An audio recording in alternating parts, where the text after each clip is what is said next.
میں ایک مرتبہ انگلینڈ کی یونیورسٹی میں بات کر رہا تھا، کئی سائنسداں اور پروفیسر لوگ موجود تھے، اور یہ موضوع چھڑ گیا کہ انسان ڈارون کی تھیوری کا موضوع چھڑ گیا. میں نے کہا کہ بھائی میں ڈارون کی قبر پہ جانا چاہتا ہوں. آئی وانٹ ٹو پے ہم مائی ٹریبیوٹ. مجھے اس کو خراج عقیدت پیش کرنی ہے. لوگ حیران لگے، کیا کہیں آپ ڈارون کی قبر پہ جانا چاہتے ہیں؟ میں نے کہا نہیں، پورے انگلینڈ میں یا پورے یورپ میں ایک ہی تو سچا آدمی پیدا ہوا جس نے اپنا نسب ٹھیک ٹھیک بتا دیا، جس نے اپنے خاندان کا صحیح نام پتہ بتا دیا. Thank you very much mister Darwin. کیا پڑھا جا رہا ہے؟ یہ کیا ہو رہا ہے؟ باقی یورپ والے انسان کو جانور مانتے ہیں، اور جانور کے اندر بھی کبھی اللہ کی طلب پیدا ہوتی؟ جانور کے اندر بھی کبھی آخرت کی فکر پیدا ہوتی ہے؟ جانور کے اندر بھی کبھی اپنی اصلاح کا جذبہ پیدا ہوتا کہ مجھے تقویٰ کہاں آئے گا، میرے اندر توکل کہاں آئے گا، میرے اخلاق کہاں اچھے ہوں گے، میرے اندر اخلاق کیسے آئے گا، میری نماز کیسے اچھی ہوگی، میرے دل کا یقین کیسے درست ہوگا؟ یہ کبھی جانور کے دل میں خیال آتا ہے؟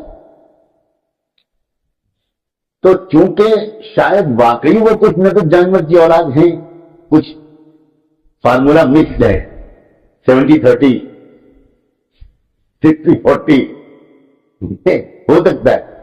ہاں، یہ تو ڈی این اے ٹیسٹ ہوگا تب پتہ چلے گا. جب ٹیسٹ ہوگا لیبورٹری میں تب پتہ چلے گا کہ اس کے اندر کتنے % بندر والے جینز ہیں اور کتنے % انسان والے. ہو سکتا ہے اس نے صحیح کہا ہو، اس لیے کہ اس نے اپنی قوم پر ریسرچ کیا. ہمارے اور آپ سے تو ملاقات نہیں ہوتی. تو جو لوگ انسانوں کو جانور مانتے ہوں، وہ دنیا میں جو نظام چلائیں گے وہ اس میں کہیں اللہ کی طلب اور آخرت کی فکر ہونے کا سوال ہی نہیں پیدا. تو جب سے وہ نظام چلا سسٹم دنیا میں، جب سے 17ویں صدی سے ان کا عروج شروع ہوا اور 18ویں صدی میں اور وہ آگے بڑھے، اور 18ویں صدی کے آخر تک تو پوری دنیا پہ قابض ہو گئے وہ، اور 19ویں صدی کے شروع تک پوری دنیا پہ ان کا نظام کھا گیا، ان کا مزاج چل گیا. ہم کچے پکے گھر کے اندر کہیں نہ کہیں مغربیت اور انگریزیت گھس چکی ہے.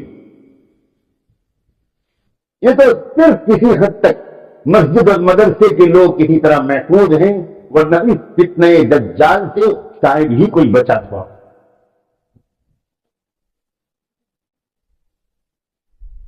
تو جب یہ دور آیا تو ایک نئی محنت کی ضرورت پڑی.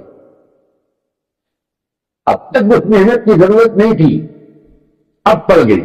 اور وہ محنت کیا کہ بھائی ایک ایک ایمان والے کے پاس جا جا کر اس کے اندر اللہ کی طلب اور آخرت کی فکر پیدا کی جائے. جب طلب نہیں ہوگی تو وہ جائے گا کہاں کیوں سیکھنے؟ تب ایک نئی محنت کی ضرورت پڑی، طلب پیدا کرنے والی. پوری اسلامی تاریخ میں طلب پیدا کرنے کے لیے الگ سے کسی محنت کی ضرورت نہیں تھی. طلب، ساری محنتیں طلب والوں کی طلب کو پورا کرنے کے لیے تھی. پیاس لگی ہوئی تھی، پیاس کے بجھانے کی ضرورت تھی. اس کے لیے جگہ جگہ اللہ والے علماء، مشائخ، اہل اللہ موجود تھے، جگہ جگہ.